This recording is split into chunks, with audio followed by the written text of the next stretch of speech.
Terkait kasus Subang, saya memang mendapat kuasa dari suami sama istrinya, istri mudanya. Jadi kalau suaminya saya pegang langsung, Pak Yosep. Kalau istrinya Ibu Mimin itu dipegang oleh Robert, masih tim kita juga.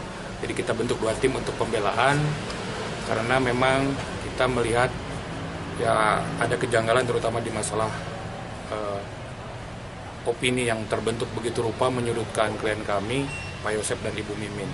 Jadi kemarin waktu hari Senin kita mendampingi para saksi sampai kurang lebih diperiksa kurang lebih 10 jam lah di Subang.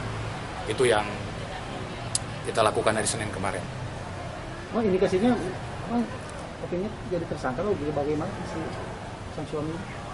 Ya sejauh ini memang kedua saksi baik Pak Yosep maupun Ibu Mimin, mereka punya alibi yang sangat kuat. Pada saat kejadian mereka sedang bersama-sama, dan jarak mereka dari lokasi kejadian itu kurang lebih perjalanan 20 menit lah, dari Serang Panjang ke Kalijati itu kurang lebih 20 menit. Jadi alibi mereka kuat gitu. Tidak ada saksi yang melihat klien kami ada di TKP pada saat mungkin kejadian.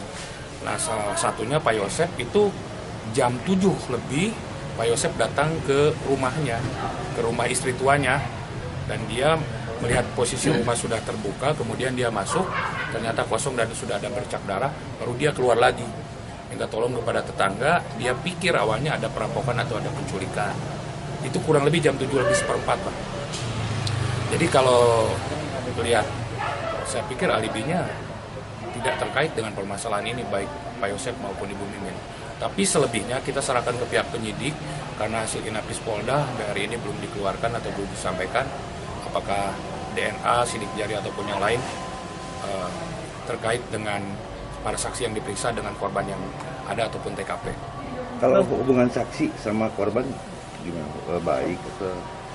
Kalau saksi Yosep dengan korban istri dan anaknya jelas baiklah. Jadi menurut keterangan saksi, pada saat dia akan pergi hari Selasa malam, itu dia pergi minta uang, karena memang yang mengurus keuangan adalah anak sama istrinya.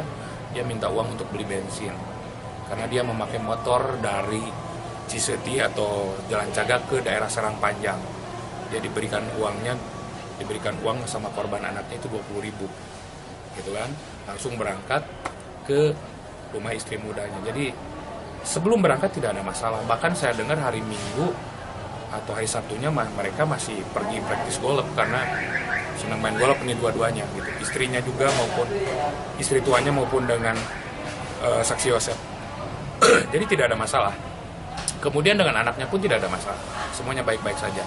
Jika dengan istri mudanya katanya sempat ada teror. Kalau masalah itu saya kurang tahu persis terornya seperti apa, itu pendapat siapa. Yang jelas menurut keterangan saksi tidak ya kalau nanti untuk Ibu Mimin lebih baik tanyakan ke pengacaranya, karena Robert yang mendampingi.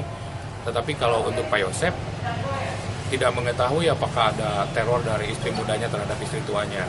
Ya, bentuk terornya seperti apa itu kita juga tidak tahu. Tapi yang jelas waktu pendampingan Ibu Mimin baiknya nanti nanyanya karena saya nggak mendampingi pemeriksaan kemarin Ibu Mimin, jadi saya tidak tahu.